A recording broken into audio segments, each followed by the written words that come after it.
Hello, everybody. This is Janae Payne again, and I'm still excited in this class. So, our topic for this discussion is the discussion based off of liberty and freedom in early Western civilization. So, the first thought was like, oh my God.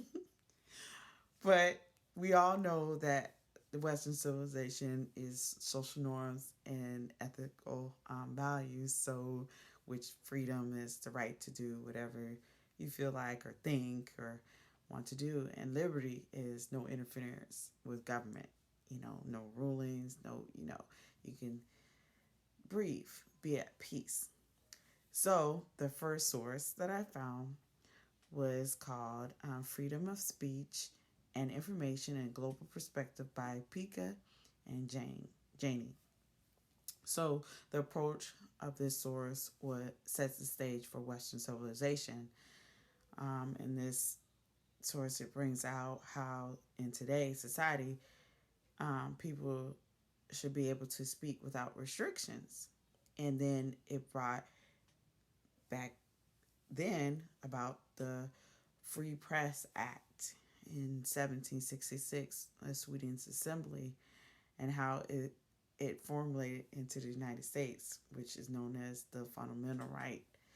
So, freedom of speech. We should be able to say whatever we want without somebody saying, no, you can't say that. No. For instance, in today, Black Lives Matter. You know, in Western civilization, if you say Black Lives Matter, okay, that's fine.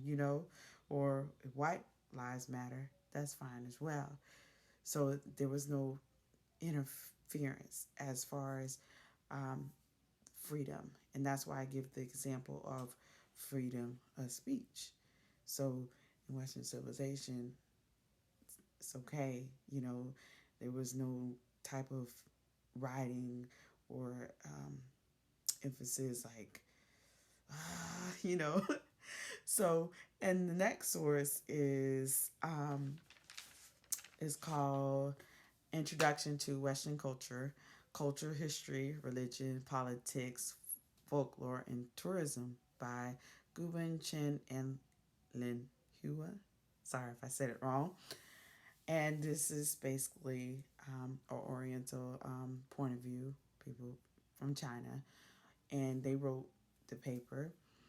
And the main focus was um, rationalism, which changed how the West was, and the culture and neoclassicism that literally prevailed and made harmony for the Western culture, and also how it moved from one place to the other.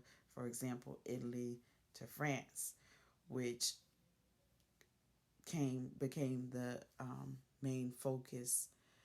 And so, with that being said, with reason is based off of reason, and how um, the culture was be was was free to um, to speak and do and live as they pleased, without government officials yelling in their face or saying this or saying that.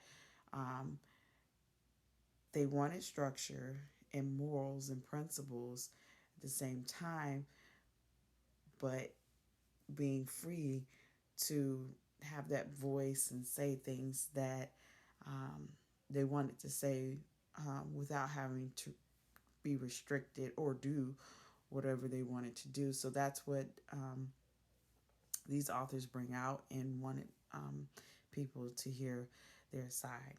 And the last one is the freedom to be racist, how the United States and Europe struggle to um, preserve freedom and combat racism by Eric Leach, which is an interesting reading. And by the title, you're like, what does that really mean? So basically, in the United States, freedom, you have the freedom to be racist. In European cultures, they're anti-racism. There's anti-racism, and that's the democracy.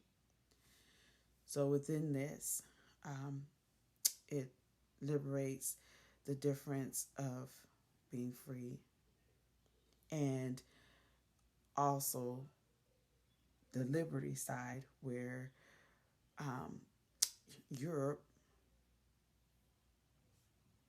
is not a way of govern um, availability as in the United States. So in European culture, in their democracy, it's okay um, to be who you are, black, white, pink, green, and without hate crimes and so forth. So liberty and freedom are expanded, and there is a difference between that and Western civilization. And thank you.